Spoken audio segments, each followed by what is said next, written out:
Hi, this is Camilla Blossom, and I am a little north of Portland, Oregon, and Vancouver, Washington. And yesterday there was a lot of smoke that showed up here and blocked out the sun. Today the wind has brought much more clearing, but I can still see the northern horizon smoke settling. And I know that when you look at the map of the US, there's a tremendous amount of wildfires going on. And I just wanted to bring a little comfort and ways to look at some of this fire elemental energy going out of control. Since I work with Mother Earth, voice for her and the elementals and the grandmothers, I thought it might be a good opportunity to share some of the perspectives I receive by tuning indirectly to these beings and how we can have a perspective. Of course, we hold a lot of, and I hold tremendous compassion and love and um, care for those who are going through loss, who are fighting the fires, who are losing their life, losing their homes, the animals. It's a really horrific situation with that extent of loss of life and what we're facing. At the same time, um, there is a message from the fire elementals, the Mother Earth herself, that we need to look at these fires without judgment. Because not only are we humans going through this massive change at this time, but the Earth, she is going through her own massive change. And what these fires do is renew her. They bring healing, restoration. It's that way that we need to have destruction at times to honor the death process in order to have the rebirth and have the birth of something new. And a lot of these places have had violence or difficult and different energies on those places. I just read recently the story that really touched me. I'm sorry, I don't remember if it was Tom Kenyon or someone else, but that some indigenous people came and did ceremony on this land in California and told the people this was a really sacred area. And so you need to do prayers, you need to feed it, you need to honor this place, and that will help protect you from fires. Well, they had a fire, and but they hadn't done the prayers that were being asked of them. And so this ceremonial leader came back a second time and basically said the same thing, that you need to pay attention to the land and honor it and feed it and nourish the spirit here. And that's part of the amends, part of what the land's asking for. And they didn't, and there was more fire. And then this happened a third time, and the third time the fire came in, and basically it was one of the fires that destroyed the whole city or a really big area.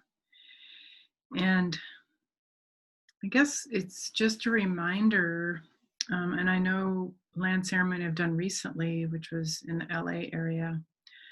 We were working on closing some portals with the dragons and the grandmothers. And what I noticed was that what the grandmothers needed most, what the land and the spirits there needed the most, was to be fed and nourished and acknowledged and given gratitude for.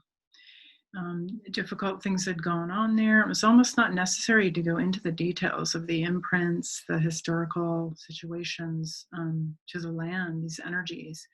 But what was needed was the acknowledgement and the gratitude and bringing through our energies and feeding. So we did as many offerings as we could to the spirit of the land, to the grandmothers, to the our songs and our tobacco and our cornmeal and our dried flowers and our mica and anything I could think of, I honored and blessed and gave to feed this place. And so I do feel that there's a sense of land really needing to be fed, and it hasn't been. There hasn't been the real honoring that we could have. And so I wanted to share a few things so we can actually have some rituals, simple, even joyful, pleasurable, playful rituals that we can do. We can even do with our children and bring through some ways that we can address this for all of the world being in this state of fire at this time. And the other message I want to share is that it's important to witness what's going on the planet, especially if you're in a role as a healer, light worker, shamanic practitioner, someone whose job is to hold these frequencies of light for this opening of the new earth, envisioning that new place. And many of us who gather in these formats are like me. That's what we're here to do, is to be a witness, to witness without judgment. And it's not that we, like I say, having compassion for the loss. It's a horrendous loss, and it continues to go on. I mean, I'm a major plant, animal, nature lover, so it's really hard to see. But there's a higher purpose, and I know this regeneration is needed for the earth, and she tells me that. So, like I say, it's a full spectrum of experience, which in this world we're having to hold these different seemingly polarities or opposite views or way we approach things at the same time. So, this is a perfect example of having compassion and even grieving the loss at the same time, holding that space of no judgment, of acceptance that this is what is happening. So we'll hold that space together here. And then I invite you to, after this video, to go out and make an offering. Take what you have. That's it could be a spirit plate of food that you've made, any kind of food that you feel the spirits of the land would like. Make offerings to the dragons. They love popcorn and tulips and beer and water. Make offerings to the water elementals for their love, their healing, and their ability to bring the rains when we need them and the snow. Make offerings to the ancestors of the land where you are, honoring and acknowledging the ancestors, the indigenous people, and how the land was used back in time. Make offerings to the fairy realms and nature spirits, the elementals of the fire, earth, air, and water. Make offerings to any other beings, the trees, the record keeper trees, the old trees, the beautiful spirit of the wind, of the grass, of your garden, your tomatoes, whatever is around. Really make an offering. Do step outside and stand on the earth and thank the earth, thank the lands, thank the spirit of the place where you are, for all it brings. And any way that you're offering can bring amends, can bring peace, can bring less need for as destructive fires as there are, bring more of the water, the healing.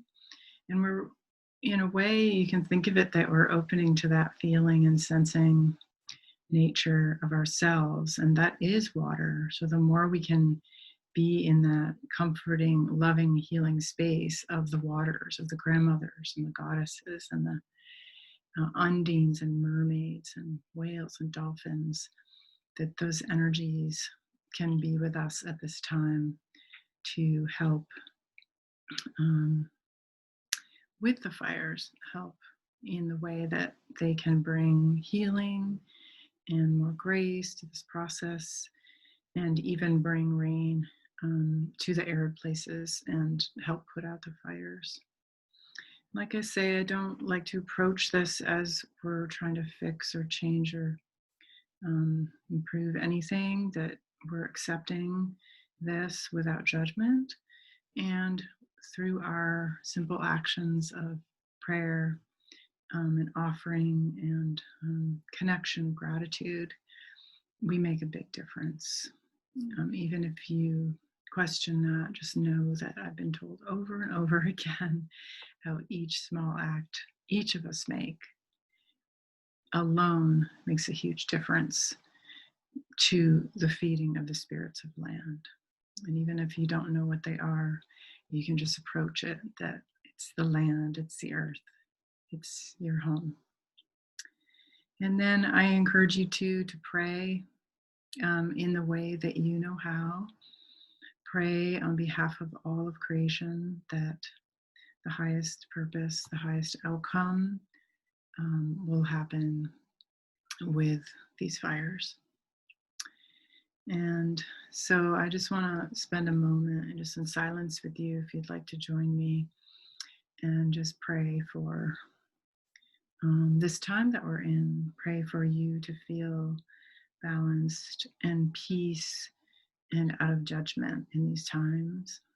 At the same time, doing the actions, making the prayers, the offerings that can bring you greater peace. Because the more peace that we can hold, the more we will be supporting the Mother Earth, the grandmothers, the elementals, and all these beings of light.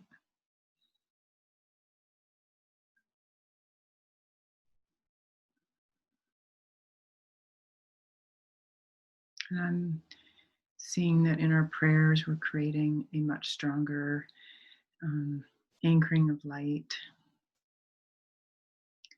holding these weaving of a circle together. And our prayers are much stronger when we align as one.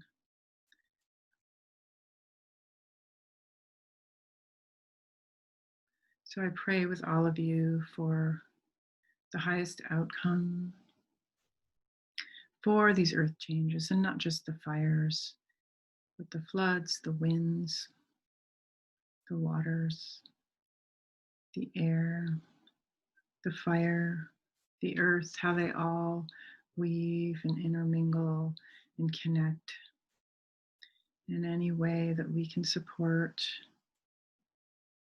and feed the love, our love, gratitude, and blessings to Mother Earth, the elementals, nature, the trees, the plants, the animals, the rocks and minerals and crystals. May we bless all of these beings of creation. May we bless this time on the earth. May we bless the journey for all souls in their self-sovereignty.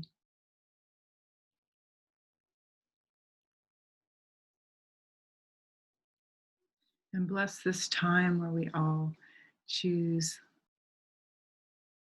and claim our freedom.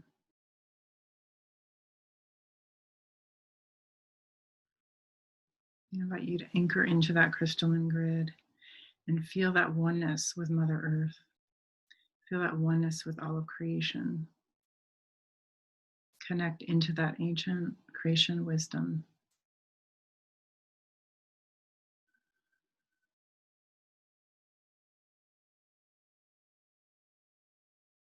And connect with the crystalline grid of the sun, the great central sun, and the cosmic sun.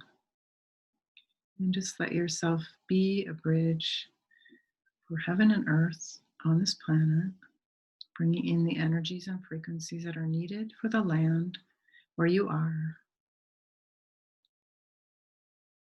Anchor each of the directions, the east, the south, the west, and the north.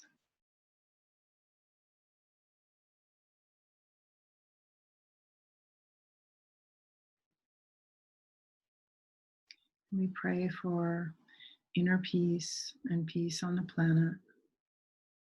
Just imagine you're holding the whole Mother Earth in prayer, in whatever way that that you can show up and be present in witness and love and gratitude.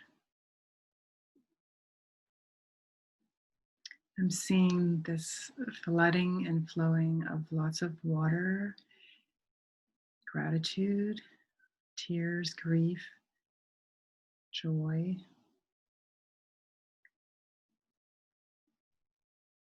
and really bringing that watery energy onto the planet that's so needed. That comfort, that unconditional love, that mothering, grandmothering, that divine and earth feminine creation energy. And I know each one of us carries different energies, so whatever energies you can call through, please feel free to bring Mother Mary, the goddesses, the gnomes, the animals, the hawk, whatever energies you carry, you can bring through in your prayers. So I invite you to continue your prayers and send them out as you walk on the earth, as you live your day, your life, and hold those prayers um, with love, gratitude, and your own truth. Thank you.